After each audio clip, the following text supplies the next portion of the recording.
Il ne faut pas avoir peur. Bonjour à tous sur Géopolitique Profonde, la chaîne qui est là pour remplacer les médias subventionnés. On va parler de Zelensky, de Poutine, de Russie, de guerre, de Macron, comme évidemment Apolline de Malherbe n'osera jamais le faire. Elle n'ose pas le faire, elle n'ose pas. Pourquoi n'ose-t-elle pas le faire? Pourquoi n'ose-t-elle pas dire toutes ces choses? Je ne sais pas. Peut-être qu'elle est tenue par la bride, par les grands médias subventionnés. Donc, pourquoi on va parler de Zelensky ce jour? Parce que Zelensky est venu à Paris, voilà, il est venu à Paris et il a dit quand même des dingueries. Il a été sur France Télé, il a montré qu'en fait, il ne voulait pas la paix, il voulait avant tout la guerre. Il voulait la guerre, ce mec, voilà. Il faut se dire les choses. Beaucoup parmi vous ne croyaient pas dans la guerre, ben moi je vais vous dire, je suis peut-être un des rares à le croire, mais je pense que la guerre peut se faire et je pense qu'elle arrivera d'ici les 2-3 ans. Alors, est-ce que ce sera une genre de guerre mondiale ou je sais pas quoi? Non, là, j'en sais rien. Non, ce sera plutôt une guerre, on va dire, euh, avec peut-être avec des militaires ou que sais-je, euh, en Ukraine. Et pourquoi je le dis? Parce que je vois la communication, je vois comment les uns et les autres parlent, comment les uns et les autres se move, comment les uns et les autres essayent de, voilà, de faire de la stratégie. Et ce qui m'a pas mal choqué, je vais vous le dire, c'est ce qui arrivait lorsque Zelensky est venu à Paris, à France Télé. Et Zelensky a dit des choses que, qui sont pour moi très graves. D'abord, il a dit euh, Poutine, il va mourir bientôt. C'est un fait et tout sera terminé. Bah, c'est quand même fou, quoi. C'est-à-dire qu'on a un, euh, un chef d'État, théoriquement, même s'il devrait normalement plus être chef d'État, et qui dit sur un autre chef d'État, attendez, ce chef d'État-là va bientôt mourir. Il va bientôt mourir. Bon, ok. Et je croyais que M. Zelensky était pour la paix. Non, non. Il dit Poutine va bientôt mourir. Il parle aussi de Trump, de l'Amérique. Et qu'est-ce qu'il dit? Il dit que les Américains sont, ils ont été gangrénés par le narratif russe. En gros, que les Américains sont pris en main par la Russie, voilà, que la première puissance mondiale, en tout cas la première puissance au moins occidentale, eh bien, est sous influence russe. Bah, c'est quand même pas rien ce qui se dit. C'est-à-dire que là, on a un Zelensky qui, au lieu de mettre de l'eau dans son vin, qui essaie de calmer les choses, il vient avec un esprit belliqueux. Pourquoi pensez-vous que Zelensky a aujourd'hui cet esprit belliqueux? Mais c'est pas compliqué. C'est parce que Zelensky sait très bien que une partie des pays européens, en tout cas des trois plus importants pays de l'Europe, mais pas forcément de l'Union européenne, mais d'Europe, que sont l'Allemagne, la France et la Grande-Bretagne, cherchent à faire déjouer tout plan de paix. Ils cherchent à faire déjouer tout plan de paix. Ils n'en veulent pas. Ils veulent essentiellement de la guerre. Voilà. Pas forcément la guerre sur le territoire, parce que voilà, je le répète, s'il y a guerre contre la Russie, c'est pas forcé que ça se fasse avec des Russes qui viendraient en France, à Paris ou à Londres ou que sais-je, ou à Berlin. Non, on n'est pas dans 1940.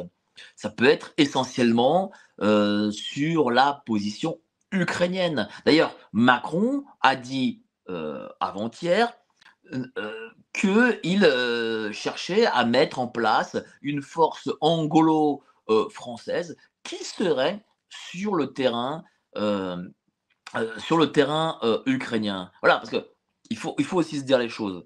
Euh, les gens étant excessivement influencés par le cinéma, par la télévision, par l'environnement, imagine une guerre, imagine une guerre comme si c'était Verdun, comme si c'était la bataille de Berlin, comme si c'était la Normandie, Stalingrad ou que sais-je. Ça peut se faire de manière différente. D'ailleurs, voyez la guerre entre Russes et Ukrainiens.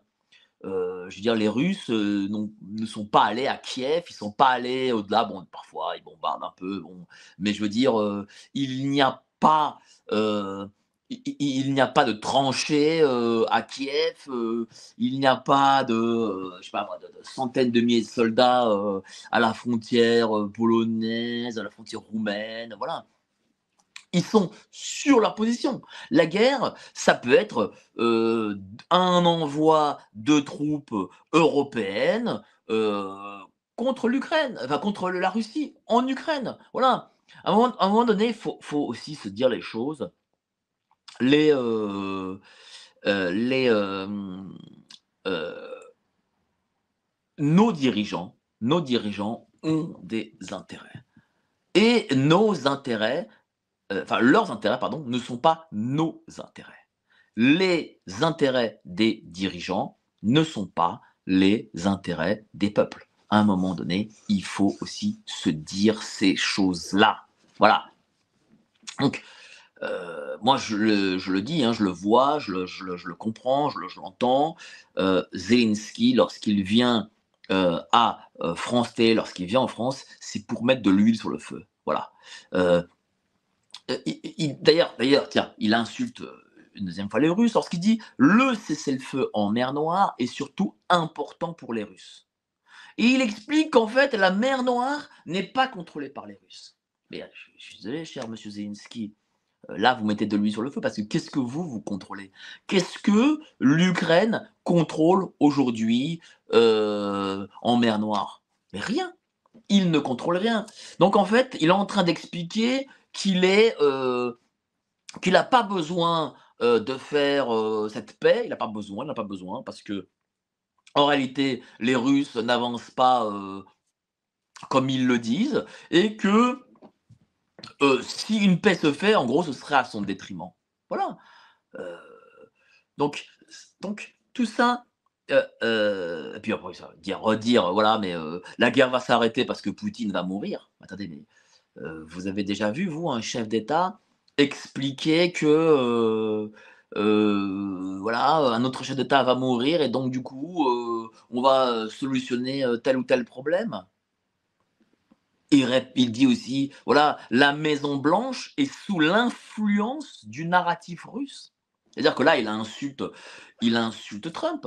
Il explique en gros que Trump, voilà, il est sous l'influence de Poutine et donc bon, comme il est sous l'influence de Poutine, eh bien, Trump, peut-être que n'est pas l'homme adéquat, en tout cas l'Amérique n'est pas le pays adéquat pour pouvoir aider à la paix.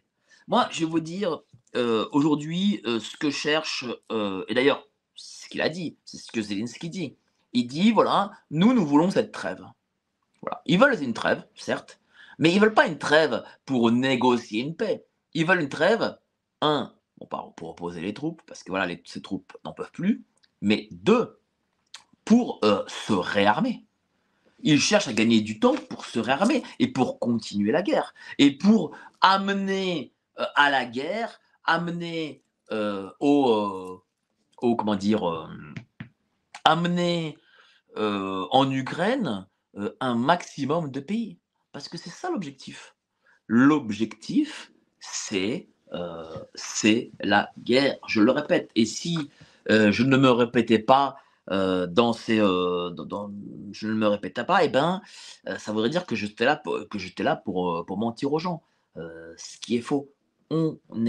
La guerre doit se faire, elle est quasi obligatoire et on n'y échappera quasi pas. Je ne dis pas qu'elle se fera demain, mais dans les 2, 3 ans, je pense qu'on n'y échappera pas. On n'y échappera pas parce que il faut cet événement pour, en gros, solder les déficits, pour solder les crises économiques et pour imposer, j'imagine, le Great Reset. Vous savez très bien que c'est dans des situations de crise extrême que l'on change de société. Voilà, moi je le vois, la société après la crise sanitaire a changé du tout au tout. La société après la crise sanitaire a changé du tout au tout. Voilà, c'est pas compliqué, hein. Ça a changé parce que, heu, on a réussi à accélérer le modèle de, société, de cette nouvelle société que veulent nos élites. C'est-à-dire des populations, c'est-à-dire le contrôle, c'est-à-dire aussi une forme d'esclavage moderne. On le voit, vous avez une société qui comment dire, n'est plus la même, qui est dans une forme d'inversion des valeurs. Mais l'inversion des valeurs, elle est en accéléré. Moi, je vais vous dire, je n'ai jamais vu des valeurs aussi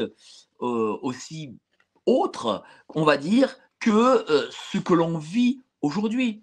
Euh, je vais prendre l'exemple de la pédocriminalité. Voilà, j'ai fait toute la semaine sur la pédocriminalité. Allez-y, il y a le reportage sur GPTV, investigation sur la pédocriminalité. Et on voit que par le biais des outils, mais par le biais aussi du bouleversement intellectuel que les gens ont connu. Tiens, on a sur GPT-20 Investigation, sur ce reportage, on a un témoignage qui explique que, voilà, il y en a un mec de 20 ans, 22 ans, je ne sais plus, qui est, il faut dire les choses, pédophile. Et il explique, vous comprenez, l'accélération s'est faite avec le confinement. Voilà. L'accélération s'est faite avec le confinement. Enfin, je ne l'invente pas. Vous allez aller voir le reportage de GPT-20 Investigation et ils vont vous en parler. Et puis, moi, je vais vous dire, vous savez très bien que diplomatiquement, lorsque des parties cherchent à s'arranger pour calmer le jeu, on va dire, elles n'ont pas on va dire, un discours aussi belliqueux. Vladimir Zelensky, voilà, parle de Poutine, la guerre sera arrêtée parce que Poutine va mourir. Est-ce qu'on dit des choses pareilles? Est-ce que l'on dit des choses pareilles? Déjà, Poutine, quoi, elle a quoi, 73, 74 ans, allez, on va dire 75 ans. Mais Poutine, il peut tenir 10 ans même, ou 20 ans. Je vois pas, il est chef d'État russe, il est surveillé comme le lait sur le feu par les médecins du Kremlin. J'imagine qu'il a une bonne hygiène de vie, en tout cas pas l'hygiène de vie du Kidam. Je vois pas pourquoi, en plus il n'est pas malade. Alors certes, les médias ont dit qu'il avait je ne sais combien de cancers, que sais-je, il n'a rien. Il est, en bonne santé comme s'il avait 25 ans. Je vois pas pourquoi Zelensky vivrait plus longtemps que Poutine. D'ailleurs, Zelensky répète, il dit oui, mais moi je suis plus jeune, il faut parier sur moi. En gros, je suis plus jeune, il faut parier sur moi parce que Poutine va mourir. Mais Zelensky, Volodymyr, là, oh, rien ne dit que tu ne fasses pas, que tu n'es pas toi, au vu de ta vie dissolue, au vu de la coke que tu prends chaque jour, un accident de parcours. Hein. Ne crois pas que, cher Zelensky, que tu vas vivre comme ça 40 ans. Hein. Ça, je n'y crois pas trop. Hein. On sait tous, que ce bonhomme est, camé, jusqu'à l'os, qu'il est, dans des vies, dissolues, comme pas possible, comme aucun chef d'État ne le serait. Donc voilà, je veux dire, je vois pas pourquoi tu vivrais encore 40 ans, hein. Faut arrêter d'y croire. En plus, on nous explique que l'Ukraine, c'est, une super, démocratie et cetera. Bon, il y a aussi des élections, hein, voilà, donc quoi est-ce que tu vas pas être réélu, 5 ou 6 fois? Je veux dire, je me demande, est-ce qu'en Ukraine, on peut être réélu, 5 ou 6 fois de suite? Bon, je ne sais pas, mais c'est possible. Mais si ça voudrait dire que ce gars-là, parie, sur son, pouvoir en Ukraine pendant 20-30 ans, comme une forme de despote, hein, si je puis dire. D'ailleurs, il reproche à Poutine d'être un despote, bah, visiblement lui-même en est un. Bon, et tiens, quand il dit aussi que, voilà, c'est la Russie qui a besoin de cesser le feu, en gros, bon, moi, je n'en ai pas besoin, mais c'est la Russie a besoin d'un cessez-le-feu. Là, mon pote, tu présumes un peu, de tes forces, hein, parce qu'aujourd'hui, tu contrôles pas grand-chose. Alors, soi-disant que les Russes, ne contrôlent pas, la mer Noire, mais bon, je crois que les Russes contrôlent plus la mer Noire que toi-même tu contrôles, Kiev. Moi, je vais vous dire, j'ai reçu, il y a 2 semaines de cela, Thierry Marignac. Voilà, j'ai reçu Thierry Marignac. Qui est Thierry Marignac? Thierry Marignac est un, journaliste, qui fait de l'immersion. C'est-à-dire que, comme un peu un policier qui est en immersion chez des voyous, et ben, Thierry Marignac a fait de l'immersion en Ukraine, chez les gangs ukrainiens, pendant, plusieurs mois. Voilà, il a fait ça pendant plusieurs mois. Il a fait, je crois, entre 6 et 10 mois, quelque chose comme ça. Bon, bref. Et il a été au sein des gangs ukrainiens. Il a vu, ce qui se passait auprès des gangs ukrainiens et il a compris que, eh ben, les gangs ukrainiens déjà contrôlaient, la police, contrôlaient le pouvoir, imposaient, ses propres politiciens. Enfin voilà, il a compris que, les gangs ukrainiens étaient, pas, des gentils. Rien ne dit que, et d'ailleurs les gangs ukrainiens ont imposé Monsieur Zelensky, car ils savaient que, bah, déjà ils savent que Zelensky on peut facilement l'amadouer, qu'il est une bonne marionnette, qui fera pas chier son monde et que voilà, ils peuvent manipuler. Mais cher, Zelensky, si toi, demain, tu ne sers plus ces gangs ukrainiens, c'est finito pour toi, hein, c'est finito, hein. Faut se dire les choses. Donc voilà, pas moi je veux dire une chose, je préfère parier quand même, sur la longévité de Poutine que de parier sur la longévité de Zelensky, hein. À un moment donné, bon, il faut quand même, être un minimum sérieux. Et puis, disons-nous les choses, lorsque il dit texto à France Télé: «La Maison Blanche», donc Donald Trump, est sous l'influence du narratif, russe. Déjà, cher Zelensky, c'est bizarre que tu ne l'aies pas dit, face à face à Trump, lorsque tu étais, à la Maison Blanche, hein. Lorsque tu as été à la Maison Blanche et que Trump et Vance, t'ont mis des coups de taquet, là, mon cher Zelensky, tu as baissé les yeux, tu as regardé le sol et tu t'es dit: «Oh là, je ferme ma gueule parce que, c'est fini pour moi sinon». Et puis en plus, juste après la réunion, tu as fait un tweet en disant: «Oui, le peuple américain est extraordinaire et puis Trump, fabuleux, vous êtes tous géniaux, merci à vous de nous aider, vous êtes nos alliés les plus robustes» et cetera. Bon, tu pas fait le beau devant Trump. Par contre, à France Télé, cher Zelensky, tu es en train de dire que la la Maison Blanche est sous narratif russe. Qu'en gros, c'est les Russes qui, commandent, les Américains.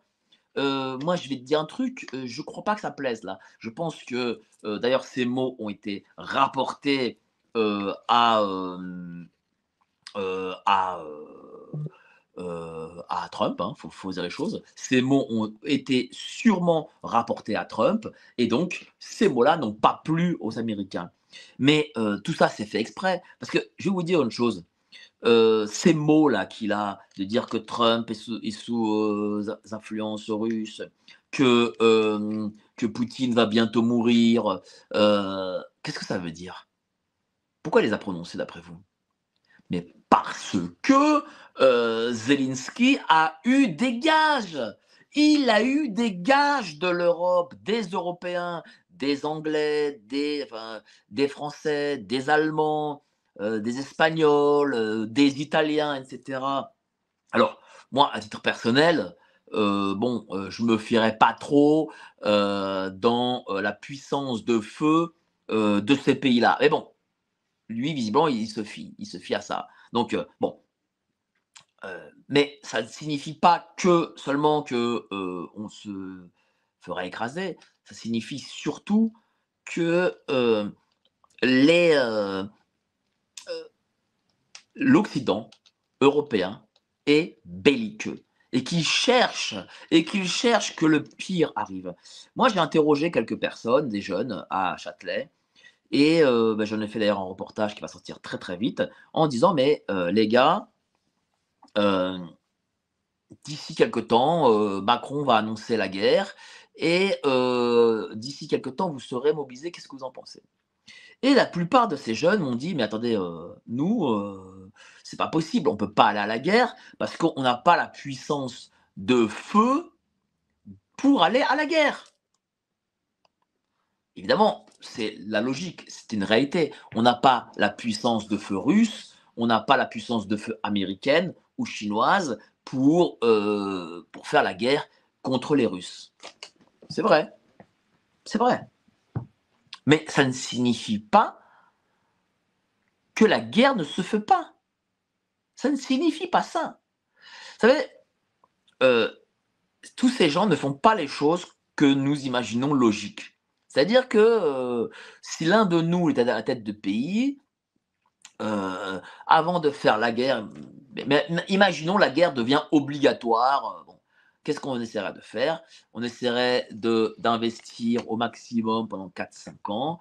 Et puis, lorsqu'on est prêt, parce que, imaginons, la guerre est obligatoire, hein, sait-on jamais, hein, faisons de la politique fiction, eh bien, à ce moment-là, lorsque, en effet, vous êtes prêt, eh bien, vous attendez on va dire, le faux pas de l'ennemi pour que l'ennemi cherche à lui-même déclarer la guerre et non pas vous. Et là, vous vous dites, bon, bah écoutez, ils ont déclaré la guerre, on y va, on se défend, voilà. Mais eux ne pensent pas comme ça. Les gens qui nous gouvernent ne cogitent pas comme ça. L'État profond qui nous gouverne, l'État profond qui tire les ficelles des uns et des autres, ne pense pas comme ça. Ce n'est pas vrai. Voilà, tous ces gens qui sont au-dessus de nous, parce qu'on dit oui, mais le peuple, machin, on m'a dit oui, mais le peuple, pas notre intérêt, machin. Non, non, eux, leur intérêt, c'est de nous zigouiller tous. Voilà, il faut dire les choses. C'est ça leur intérêt, de changer de population. Voilà, ça aussi, c'est un intérêt. L'intérêt aussi est de se débarrasser donc du coup de nous et d'imposer le nouveau modèle de société. Parce que le nouveau modèle de société doit se faire sur la peur. Et il y a visiblement deux peurs dans ce monde. C'est la guerre et la maladie. Voilà, la guerre et la maladie. Et lorsque vous êtes sur la peur extrême de guerre et de maladie, c'est-à-dire que vous pouvez en mourir, enfin, on peut vous faire croire que vous allez en mourir très vite, eh bien, vous avez des peuples qui se soumettent. Et c'est ça le plan. Le plan, c'est d'imposer le narratif de guerre, l'imposer le narratif de maladie, parce que ça a déjà été fait pour la maladie. Là, maintenant, la seconde étape, c'est la guerre. Et de dire, voilà, comme il y a la guerre, évidemment, on va nous montrer toutes les images de la Seconde Guerre mondiale, Seconde et Première Guerre mondiale. Regardez ce que vous allez vivre. Il y a eu les Allemands, il y aura les Russes. Ça va être comme ci et comme ça. Et donc là, vous avez, mais on a la solution. On a la solution. Évidemment, on va guerroyer, mais on a une grande autre solution. C'est par patriotisme qu'il faut le faire. C'est d'avoir l'euro numérique, l'identité numérique, de manger des insectes et voilà, de faire et de vivre sous le contrôle de Big Brother. Voilà. Et c'est ça la solution, avec évidemment une mobilisation des hommes et des femmes. Parce que moi, je pense que là, cette fois-ci, les femmes n'échapperont pas à, on va dire, au front. Hein. Je pense qu'elles n'y échapperont pas, en tout cas, pas toutes les femmes. Et donc, voilà, comme ça, nous serons à nouveau. Nous allons vaincre et combattre pour être à nouveau une société libre et démocratique, etc., etc. À travers nos émissions, on essaie de vous fournir le meilleur de l'actualité sans langue de bois. Malheureusement, YouTube est notre limite. C'est pourquoi avec notre équipe d'experts, on passe à la vitesse supérieure à travers notre revue mensuelle. De l'économie à la politique en passant par les domaines scientifiques, on vous livre des analyses inédites sans aucun tabou en version papier et livrées à votre domicile. On s'évertue à être cohérent dans notre démarche d'émancipation financière et intellectuelle, et c'est pourquoi on veut vous accompagner devant comme derrière l'écran grâce à notre lettre confidentielle.